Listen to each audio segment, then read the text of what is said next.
Election అప్డేట్స్ను అందరికంటే ముందుగానే తెలుసుకోవాలంటే ఈరోజే ఆర్టీవీ లైవ్ యాప్ని మీ మొబైల్లో డౌన్లోడ్ చేసుకోండి. కూటమి ప్రభుత్వం ఏర్పడి 30 రోజులు దాటిపోయింది. రాష్ట్రంలో అనేక పరిణామాలు కూడా చోటు చేసుకున్నాయి. ముఖ్యంగా రాజకీయ వలసలు కూడా అధికమైన ఈ నేపథ్యంలో ఇప్పటివరకు కూటమిలో ఉన్నటువంటి బీజేపీ, జనసేన, టీడీపీ ఇటీవల కాలంలో అక్కడక్కడ చిన్న చెదురుముదురు సంఘటనలు అయితే చోటు చేసుకుంటున్నాయి. మొత్తానికైతే ఇటు వలసలతోటి అదేవిధంగా పార్టీలోనున్న చిన్న చిన్న గొడవలతోటి సతమతమవుతూ ఉంది కూటమి ప్రభుత్వం. ఇటువంటి పరిస్థితుల్లో అసలు రాష్ట్రంలో పరిపాలన ఏ విధంగా ఉండబోతుంది, ముఖ్యంగా ప్రకాశం జిల్లాలోని ఇటీవల కాలంలో వస్తున్న వార్తలపై స్పందించేదాని కోసం మనతో పాటు ఉన్నారు ప్రకాశం జిల్లా జనసేన అధ్యక్షులు షేక్ రియాజ్. వారి మాట్లాడుతూ తెలుసుకుందాం అసలు ఏం జరుగుతుంది, వారు మనోగతం ఏంటో తెలుసుకునే ప్రయత్నం చేద్దాం. రియాజ్ గారు, ప్రకాశం జిల్లా అదేవిధంగా రాష్ట్రంలో 2024 ఎన్నికలకి కూటమిగా బీజేపీ, టీడీపీ, జనసేన కలిసి వెళ్ళడం కూడా జరిగింది. మీరు అనుకున్న విధంగా కూడా మంచి స్థానాలు కూడా సాధించడం జరిగింది. కానీ పార్టీలో ఇటీవల కాలంలో చిన్న చిన్న చెదురుమూరు సంఘటనలు అయితే జరుగుతున్నాయి.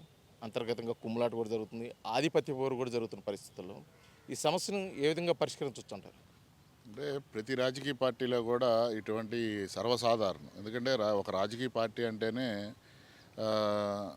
ఎత్తుకు పై ఎత్తులు ఉంటాయి, లేకపోతే మాకు సక్రమైన గౌరవం దక్కట్లేదని ఇవన్నీ ఉంటాయి. కాబట్టి అధిష్టానం వాటికి ఏదన్నా ఉంటే పరిష్కరించవచ్చు. కానీ రెండు విభిన్నమైనటువంటి పార్టీలు పై స్థాయిలో కూటమిగా ఏర్పడి ఈరోజు ప్రభుత్వాన్ని స్థాపించినాయి. కాబట్టి రెండు పార్టీల కింద స్థాయిలో కూడా కలిసిపోవడానికి కొంత సమయం పట్టింది. కాబట్టి అటువంటి భేదాభిప్రాయాలు ఏమి ఈ జిల్లాలో రానియకుండా అందరం కూడా కలిసి ముందు ప్రకాశం జిల్లాని అభివృద్ధి పదంలోకి తీసుకెళ్లే విధంగా కూడా మేము అందరం కృషి చేస్తున్నాం. రాష్ట్రంలో అటు చంద్రబాబు నాయుడు ముఖ్యమంత్రి హోదాలో, ఉప ముఖ్యమంత్రి హోదాలో పవన్ కళ్యాణ్ కానీ ముఖ్యంగా అభివృద్ధి మీదే దృష్టి సారిస్తున్నాం. ఇటువంటి ఏమన్నా కూడా జిల్లా స్థాయిలో కానీ లేకపోతే ఆయా ప్రాంతాల వారీగా మీరు సమస్యను పరిష్కరించుకోండి, సమస్యను పెద్ద చేయొద్దు, ముఖ్యంగా కక్షపూర్తి కార్యక్రమాలు కూడా చేయొద్దని చెప్తున్నారు. దానికి జిల్లా అధ్యక్షులుగా మీరు ఎటువంటి ప్రణాళిక రచించారు? ఎట్టి పరిస్థితుల్లో కూడా కక్షపూరితమైనటువంటి ఈ పనులు మాత్రము కూటమి అభ్యర్థులు తెలుగుదేశం కానివ్వండి, ఇటు జనసేన కానివ్వండి, బీజేపీ కానివ్వండి ఎవరు కూడా చేయడానికి సిద్ధంగా లేరు. ఎందుకంటే మా ముందున్నటువంటి లక్ష్యం జిల్లా అభివృద్ధి, జిల్లా కేంద్రమైనటువంటి ఒంగోలు నియోజకవర్గాన్ని అభివృద్ధి పదంలోకి తీసుకెళ్ళాలి. అది తప్పితే మాకు రెండో విధంగా లేవు. గత ప్రభుత్వంలో ఎవరైతే అవినీతి మరకలు ఉన్నాయో, భూ కబ్జాలు చేశారో వాళ్ళని చట్టపరమైనటువంటి న్యాయపరమైనటువంటి ఎటువంటి ఇవి ఉంటే ఈ రెవెన్యూ శాఖను పోలీస్ శాఖ దాని మీద చట్టపరంగా నిర్ణయం తీసుకుంటారు. కాబట్టి పొలిటికల్గా ఎవరూ కూడా ఎటువంటి దాడులు చేయడానికి మేము సిద్ధంగా లేవు. అయితే మీరు గతంలో అధికారంలో లేనప్పుడు కూడా ముఖ్యంగా ప్రకాశం జిల్లా కేంద్రమైనటువంటి ఒంగోలులో జరిగిన కొన్ని భూ కుంభకోణాలు, అదేవిధంగా అక్రమ కట్టడాలు, అవినీతిపై కూడా పోరాటం చేశారు, రోడ్డుకి ఎక్కడం కూడా జరిగింది. దీనిపై ఇప్పుడు అధికారంలో మీకు వచ్చారు, దీనిపై ప్రత్యేకమైన చర్యలు తీసుకోబోతున్నారా, లేకపోతే సాధారణంగా ఆ శాఖలకు వదిలేసి కాముకుంటారా? లేదండి, డెఫినెట్గా దాని మీద చర్యలు తీసుకుంటాము. ఒంగోలు గౌరవ శాసనసభ్యులు దామచర్ల జనార్దన్ గారి ఆధ్వర్యంలో సిట్ ఏర్పాటు చేస్తాము. ప్రత్యేకంగా ఎవరైతే ఇప్పుడు దాకా భూ కబ్జాలు చేశారో 200 పైచిలుకలు ఉండయాయి అవినీతి కేసులు, ఎవరు దాని వెనకాల ఉండారు, పెద్ద తలకాయలు అందరినీ కూడా బయటికి తీస్తాము. చట్టపరమైనటువంటి విధంగా వాళ్ళ మీద చర్యలు ఉంటాయి. కాకపోతే వీళ్ళు గతంలో చేసిన అవినీతి అయితే కప్పుడ్చుకునేందు కోసం కూడా ఒక మాజీ మంత్రి, ఒక ప్రస్తుతం శాసనసభ్యులుగా ఉన్న వ్యక్తులు కూడా పార్టీ మారబోతున్నారు, టీడీపీలోకి గేట్లు క్లోజ్ చేసుకునేసరికి జనసేన వైపు చూస్తున్నారని చెప్పేసి ఒక ప్రచారం జిల్లాలో విస్తృతంగా జరుగుతుంది. దానికి ఒక జిల్లా అధ్యక్షుడిగా మీరేం చెప్పబోతున్నారు? అంటే ముందు ఆయనకున్నటువంటి అవినీతి మరకల్ని ఆయన ప్రజల్లో నేను ఎటువంటి అవినీతి చేయలేదు అనేది ఫస్ట్ నిరూపించుకోవాలి.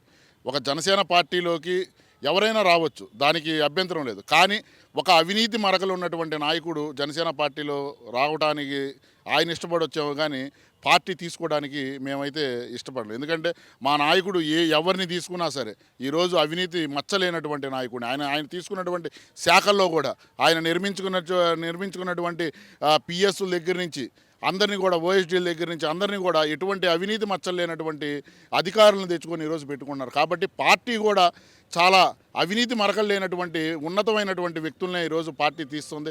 కాబట్టి ఒంగోలు ప్రజలు కూడా ఏ రోజు ఆయనకి తీర్పిచ్చేశారు. 34,000 పైచిలకలు ఈరోజు మెజార్టీ జనార్దన్ గారికి ఇచ్చి ఇటువంటి నాయకుడిని రాజకీయంగా సమాధి చేయాలి, ఒంగోలు నియోజకవర్గాన్ని నాశనం చేసినటువంటి ఈ నాయకుడు బాలినేని శ్రీనివాసరెడ్డి అనే ఒంగోలు ప్రజలు తీర్పిచ్చారు. కాబట్టి జనసేనకి ఇప్పుడు ఆయన అవసరం లేదు. ఎందుకంటే జనసేన పార్టీ ఆల్రెడీ ఒంగోలు నియోజకవర్గంలో జిల్లాలో ముందుంది. కాబట్టి ప్రకాశం జిల్లాలో అత్యధికమైనటువంటి సీట్లు, ఉమ్మడి ప్రకాశం జిల్లాలో 12 నియోజకవర్గాలు ఉంటే 10 నియోజకవర్గాలు కూటమి కైసవం చేసుకున్నాయి. అలాగే మిగతా 2 నియోజకవర్గాలు కూడా దగ్గరలోకి వచ్చి ఎడ్జ్లో ఓడిపోవడం జరిగింది. కాబట్టి బాలినేని శ్రీనివాసరెడ్డి అవినీతి మరకలు ముందు ఆయన ప్రజల్లో నిరూపించుకోవాలి. అలాంటి అవినీతి మరకలు ఉన్నటువంటి నాయకుడు మా జనసేన పార్టీకి ఏం అవసరం లేదు.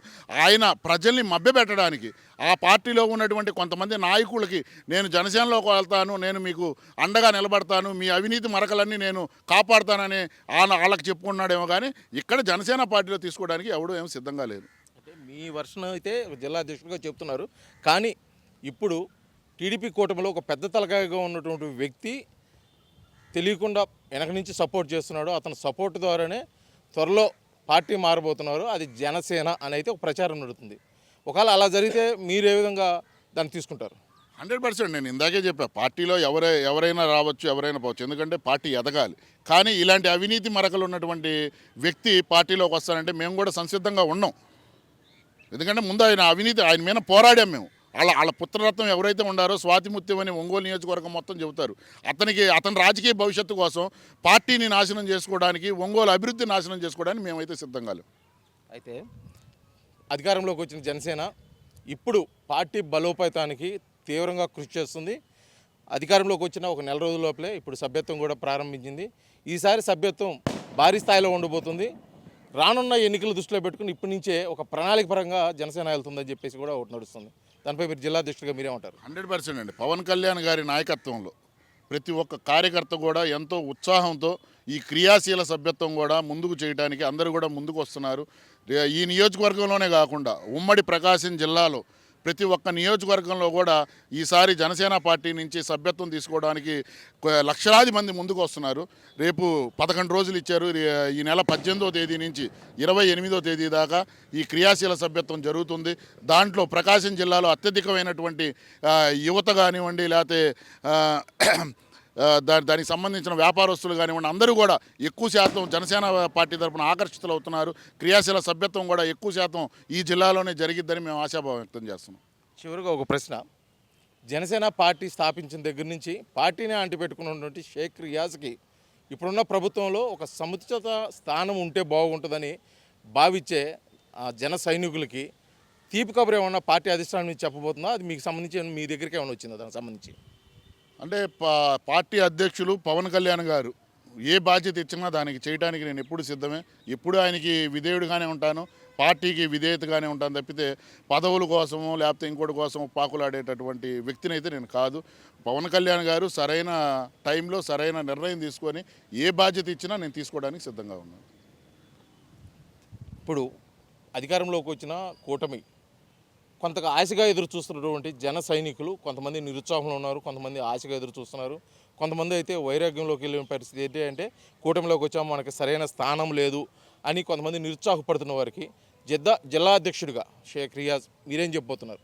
అంటే అలాంటిది ఏమి ఉండదండి. ఎందుకంటే నిరుత్సాహం అనేది వాళ్ళ మైండ్ సెట్ కొద్దిగా మార్చుకుంటే బాగుండేది. ఎందుకంటే పవన్ కళ్యాణ్ గారు చాలా స్పష్టంగా చెప్పారు, ఎవరైతే జనసేన పార్టీకి కష్టపడి మొదటి నుంచి కూడా పనిచేస్తారో, పార్టీ లైన్లో ఉంటారో వాళ్ళందరికీ కూడా సముచిత స్థానం కల్పించేటటువంటి బాధ్యత నాది అని పవన్ కళ్యాణ్ గారు చెప్పిన తర్వాత నాయకుడిని నమ్మి పార్టీలో నడవాలి తప్పితే ఇలాంటి చిన్న చిన్న అసంతృప్తులు లేకపోతే నా మాట నెగ్గలేదనే వ్యక్తుల గురించి మేము పట్టించుకోం.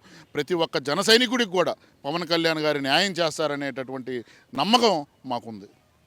ఇది మొత్తానికి రాష్ట్రంలో అదేవిధంగా జిల్లాలో జరుగుతున్నటువంటి పరిస్థితులపై కూడా జిల్లా అధ్యక్షుడు షేక్ రియాజ్ అయితే స్పందించడం జరిగింది.